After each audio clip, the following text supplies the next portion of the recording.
Les jours passent vite. Alors qu'on aurait pu croire au contraire lorsqu'on est là, assis, à attendre je ne sais quoi, à boire et à boire, jusqu'à devenir le prisonnier des vertiges, à regarder la terre tourner autour d'elle-même et autour du soleil, même si je n'ai jamais cru à ces théories de merde que je répétais à mes élèves quand j'étais un homme pareil aux autres. Il faut vraiment être un illuminé pour débiter des énormités pareilles. Car, à vrai dire, quand je prends mon pot, quand je suis assis peinard à l'entrée du crédit à voyager, je ne réalise pas que cette terre que je vois là puisse être ronde. Qu'elle puisse tourner autour d'elle-même et autour du soleil, comme si elle n'avait rien à foutre que de se poser des vertiges d'avion en papier. Mais, qu'on m'explique à quelle heure elle tourne autour d'elle-même? Qu'on m'explique à quelle heure elle tourne autour du soleil? Soyons réalistes. Nous les enfants bobinés par ces penseurs qui devaient se raser à l'aide des vulgaires flecs ou bien une pierre maladroitement gagnée, alors que les plus modernes utilisaient la pierre polie. Grosso modo, si je devais analyser ça de tout près, je dirais qu'il existait jadis deux catégories de penseurs. Il y avait d'un côté ceux qui pétaient dans les baignoires pour s'écrier à plusieurs reprises « J'ai trouvé! J'ai trouvé !» Qu'est-ce qu'on en a à foutre qu'ils l'aient trouvé? Hein? Ils n'avaient qu'à garder leur découverte pour eux. Et pourtant elle tourne. Et le lendemain matin, quand Diabolique se réveillait, elle me trouvait au milieu des écuries et des défécations liquides et noirâtres. Elle pleurait, elle allait le dire aux voisins, dans l'espoir que la honte m'opérait sur les demeures. Je repoussais ces voisins que je ne voulais pas reconnaître. Je leur exigeais le respect de ma vie privée. C'est alors qu'un de mes voisins, celui que j'ai détesté le plus, disait « Hé, il n'y a pas de vie privée dans ces bois qui dérangent les voisins, hein? La liberté de faire comment vous finissez des autres. » Vraiment. Et ce garçon-là est un philosophe de lumière, hein? Nous n'avons même pas eu en bénir aux mains, car il m'ont prouvé qu'il avait plus de culture générale que moi. On n'exagérons pas, voyons, hein? Comment ce que je vois peut se retrouver dans son ventre à elle? Il a trouvé 2 fois plus que moi. Hein? Dieu n'est pas n'importe qui. Nous avons été tous conscients des âmes.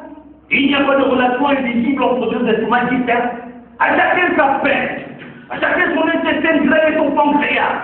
Ma bile, c'est ma bile. Sa bile, c'est la sienne. C'est ce que je disais à mon voisin, le philosophe de lumière et à Diabolique. Mais c'était la dernière chance que ma femme me donnait, hein. J'attendais de voir sa réaction quand j'aurais refusé à m'appuyer à ses intentions. Elle a dit, fais ta fête. Ah, je me récolte pas quand je dis que c'est la dernière chance que je te donne. C'est ça fait parce que c'est moi qui te le dis, là. Et moi, je disais, parole, parole. Et comme ils étaient nombreux, hein, ils m'ont attrapé, ils m'ont bousculé, ils m'ont menacé, ils m'ont immobilisé. Mais moi, je criais, honte à vous, je rentre de point de foi, vous ne pouvez rien contre moi. Moi, j'ai déjà vu un faire casser, être reparé. Si tu es un vrai sorcier, hein, devine la date et mon lieu de naissance devant cette assistance. Parle-moi de mon arbre généalogique.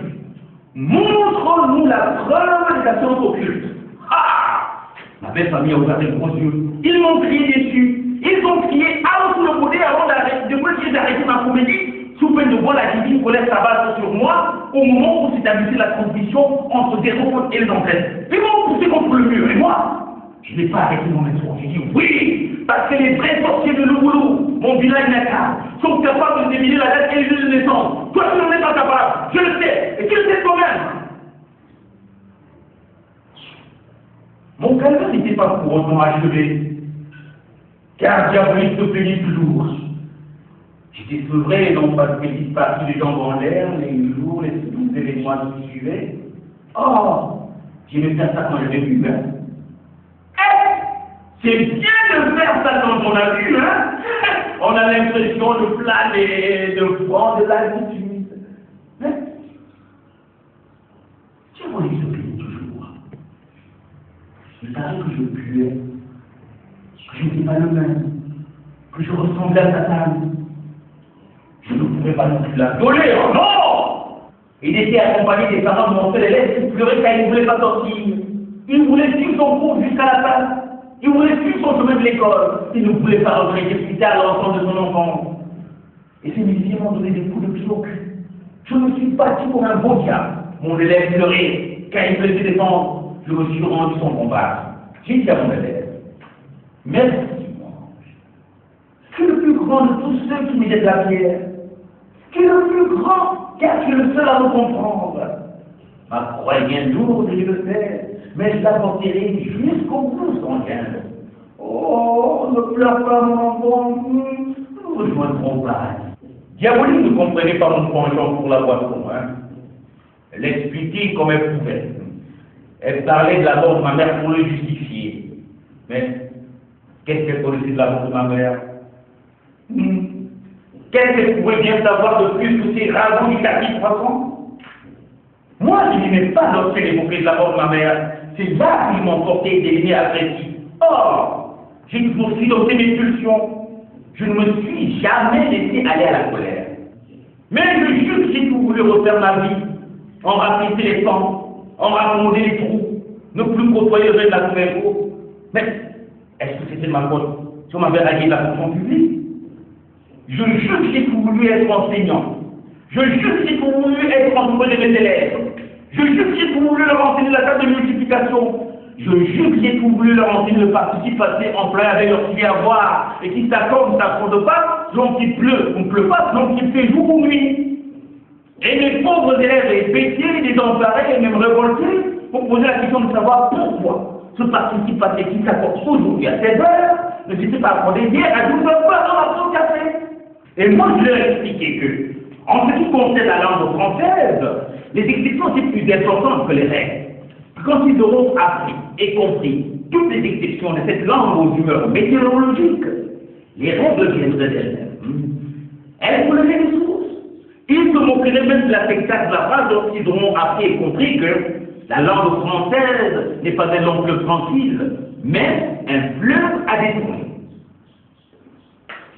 À bien voir, hein. Il n'aurait jamais été un enseignant. Je n'ai pas de diplôme d'études supérieures. Je ne suis pas sorti d'une école de formation. Mais les diplômes posent parfois les choses de la vie, hein. Les vraies vocations arrivent parfois par un concours de circonstances. Ce qui est curieux, c'est que ces pseudo-intellectuels aiment les lunettes rondes, la cravate, la veste. Car un intellectuel sans cravate est un homme nu qui peut pas conserver l'assurance. Moi, je suis fier de mon itinéraire. Je ne sais même pas lire une cravate, mais j'ai lu ce que j'ai fait ici et là. J'ai compris qu'on ne peut pas tout lire. Hein. Je m'en fous, hein. De bon mari, ça n'existe pas. J'étais l'homme qu'il lui fallait. Les autres ne sont que de pauvres menteurs et de pauvres profiteurs qui vont abuser d'elle jusqu'à la fatiguer. N'allez pas non plus croire que je suis jaloux, hein. Même s'il n'est pas tiré mon coup depuis un certain temps. Je suis conscient que ma vie sexuelle est comme le désert du Tartare. Il n'y a rien devant, il n'y a rien derrière. Il n'y a que les ombres de femmes qui me parlent. Je suis un homme au désir d'amour dans le lointain. Ne comptez pas sur moi pour vous parler d'amour. Que je dis là, je ne suis pas un hystérique, encore moins un méchant. Ah non, je ne tolérerai même pas pour votre ainsi. Je suis un homme conscient, vous entendez? Je suis un homme conscient. Sinon, pourquoi les gens qui ne se prennent pas pour des soulards sont incapables de maîtriser la table de multiplication? Hein? Multiplier un nombre par deux, ça passe encore. Mais là où ça torse, c'est la multiplication par 9, avec des parties décimales et autres bazars. Dieu avait dit, allez et multipliez-vous. Mais il n'avait pas dit par combien il fallait se multiplier. Il avait tout simplement dit, allez et multipliez. Moi, j'aime la multiplication. Même si je préfère la littérature et la géographie. Mais je sais, je ne serais jamais allé loin avec la littérature si j'avais fait de grandes études. La littérature, vous savez, ça ne m'aide pas. Pas encore pour la géographie. Ça m'aurait aidé à voyager, à explorer en long et en large les grands fleuves comme l'Amour, l'Amazone, le Yangtze et le Congo. Le seul fleuve que je connais est rouge et tient dans une bouteille. Ce fleuve aux couleurs pourpres est aussi intarissable que ceux que j'ai cités tout à l'heure. Et quand je pense au nombre de litres que j'ai bu ces 20 dernières années, si ce n'est pas un long fleuve ça, je ne sais pas où aller. Bon, je ne veux pas passer le temps à vous ressasser les choses hydrographiques. L'eau est un élément dangereux et j'enrage quand je pense que ma mère a dû bouffer des litres avant de mourir sans dire le Notre Père qui est aux cieux. Il ne faut pas que j'oublie de manger mon poulet bicyclette, même si je passe le temps à remonter ma propre existence. Mais je crois que c'était nécessaire. Et maintenant, il faut que je casse la croûte. Il y a quand même creux dans le ventre. Il ne fait rien.